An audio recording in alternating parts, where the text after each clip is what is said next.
sleepy afternoon, while the sun continued to shine, the clouds opened up and it started to rain. Sharon had fallen asleep after eating at least 15 puris for lunch. When he woke up, he saw a rainbow in the sky. There was a mild drizzle and a bright sunshine of the summer. In the sky was a bold, bright, clear rainbow. Sharon ran to Ajji's house and started calling out to his friends. Suma and Krishna were playing in the garden. Raghu and Devya were reading. Anand was sleeping. Sharan was so excited he called out to each one, Aja, Ajji, Suma, Krishna, Raghu, Anand, Divya, come and see this.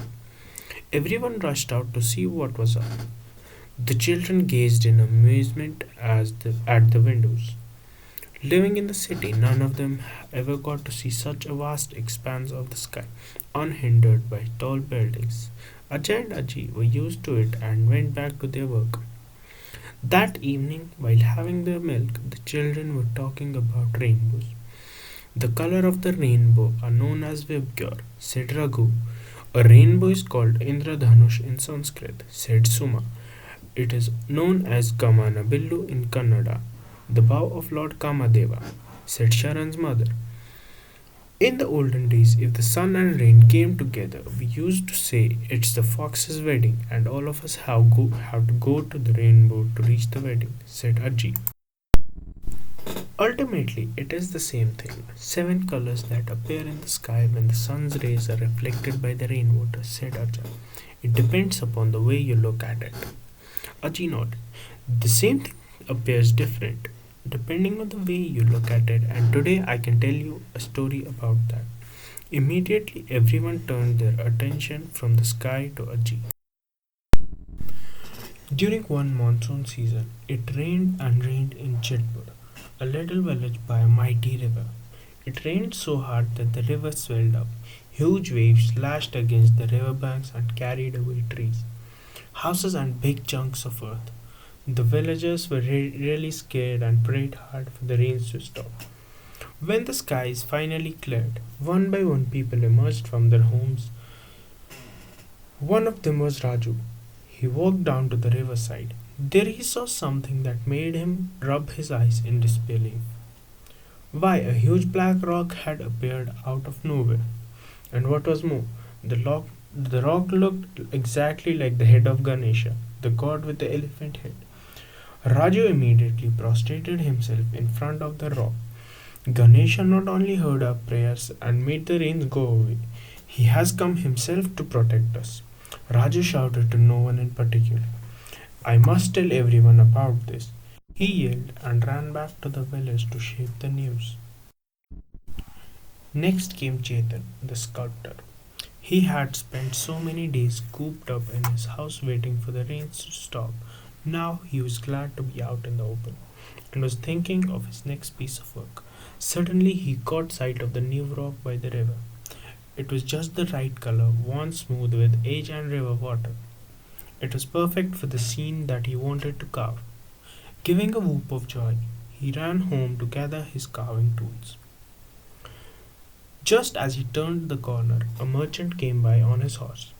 The animal was thirsty and he stopped there for it to have a drink of water from the river.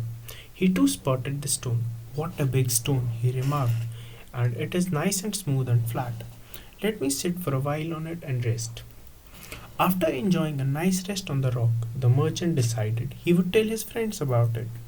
They were traveling together and all of them would be thrilled to be able to sit there for some time by the river. He went off to find his friends. Just then Ajit, a soldier, came on his horse. He got down and washed his face. While his horse was drinking water, he was looking around and the same stone caught his attention. He was surprised and said to himself, What a huge stone on the riverbed! Maybe I should get it removed so that in an emergency it should not become a hindrance on the road. Our army can march better if such obstacles are not there. I must inform my commander. Thinking so, he rushed back to his camp to talk to his commander. Later in the day, Bolu, the village washerman, appeared by the river with his big bundle of clothes. To his astonishment, he found a crowd right around his favorite washing spot. They were all arguing over a rock. Pushing his way into the crowd, Bolu spoke in a loud voice. Hey, what do you think you're doing? Raju now burst out. This rock is a sign from Lord Ganesha. I want to worship it. Chetan raised his voice even louder and said, No, no, this rock is going to be used for my next sculpture. The merchant shouted, I have invited all my friends to rest on it. It is ours. Ajit was giving orders to his soldiers to remove the stone. Bolu now grinned and said, But this rock has been here for years and years. Earlier, half of it was submerged in the mud. Now, with the rains, the mud has got washed off, and you're seeing more of it.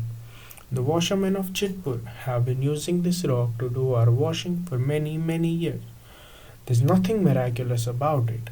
Now, off with all of you. I have work to do.